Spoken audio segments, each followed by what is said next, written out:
Bonjour, je m'appelle Isabelle et j'avais grandi comme fille unique et j'avais toujours voulu un frère ou une sœur. Je demandais à mes parents plusieurs fois par an, depuis plus de 5 ans, un frère ou une sœur. J'avais vu des amis, des cousins et des voisins qui jouaient tous avec leurs frères ou sœurs et je me demandais pourquoi mes parents ne voulaient pas me donner un camarade de jeu à moi. Quand j'ai eu 12 ans, mes parents m'ont fait asseoir pour la fameuse discussion, et ce ne fut pas aussi catastrophique que je l'avais imaginé. J'ai toujours été têtue et exigeante, mais lorsque la vérité, surtout, a été révélée, je me suis sentie doublement trompée. Je savais à l'époque que les bébés ne venaient pas des cigognes ou d'un autre royaume magique, et grâce à Internet, je comprenais tout ce que mes parents essayaient de me dire. Mais cela ne m'a pas empêché de les interroger. Je leur demandais tout le temps quand ils prévoyaient d'avoir un autre bébé, et leurs réponses typiques étaient généralement les mêmes. Bientôt, ma citrouille, a toujours été leur manière de se défausser, ou nous en discuterions une autre fois, était une autre de leurs favorites. Nous n'avons tout simplement pas le temps, était une excuse que mon père aimait utiliser lorsque je le harcelais. Cependant, le jour de mes 14 ans, j'ai décidé qu'il fallait faire quelque chose. J'aimais mes parents.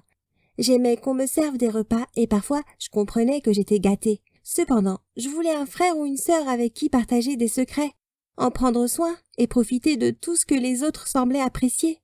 J'avais attendu assez longtemps. Après qu'on m'eût dit à plusieurs reprises que ce serait tôt ou tard, j'ai pris les choses en main. C'était les vacances d'été et j'étais seule à la maison.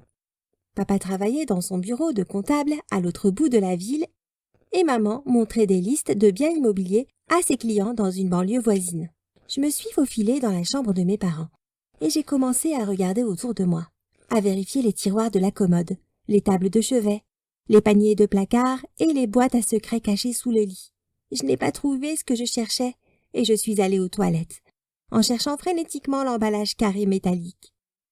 Quelques minutes plus tard, j'étais sur le point d'abandonner, ne trouvant aucun signe de mon ennemi nulle part.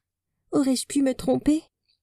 Je savais que j'avais déjà vu des préservatifs dans le portefeuille de papa, mais j'étais sûre qu'il en aurait ici, dans la chambre. Puis, ça m'a frappée. Je rendais la recherche compliquée. Je me suis approchée du lit, j'ai soulevé le coin de leur grand matelas géant, et je l'ai trouvé.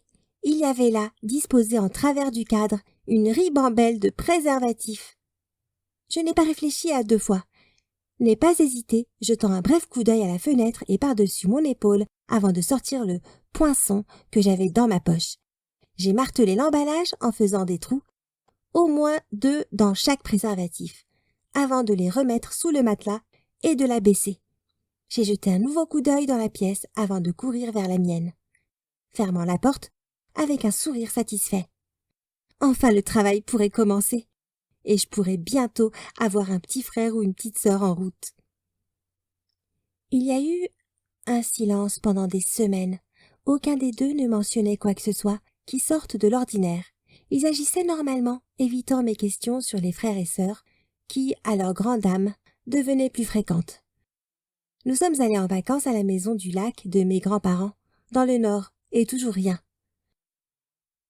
Je pouvais observer mes jeunes cousins jouant ensemble dans le lac, sur les quais et dans la cour, et je me demandais si j'étais même destinée à être une sœur. Peut-être raisonnai-je que l'univers n'était tout simplement pas d'accord avec cette idée.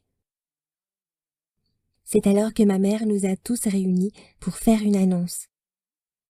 Avec un immense sourire sur le visage, elle nous a annoncé à tous qu'elle était enceinte. J'étais enthousiaste. À ce moment-là, je savais que mon plan avait fonctionné et j'étais excitée de savoir que dans quelques mois, j'aurais le frère ou la sœur que j'avais toujours désiré.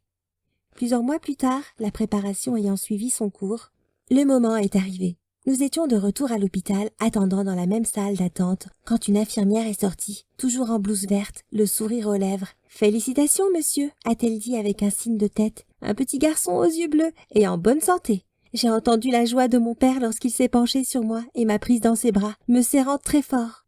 Une fois de plus, comme à de nombreuses reprises au cours des derniers mois, je me suis sentie déchirée.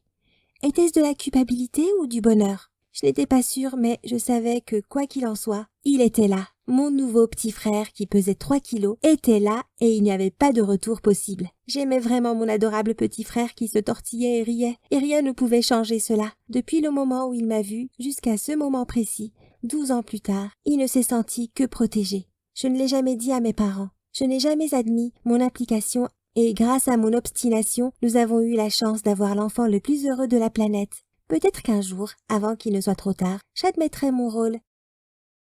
Mais en attendant, j'avais prévu de gâter tant et plus mon petit frère.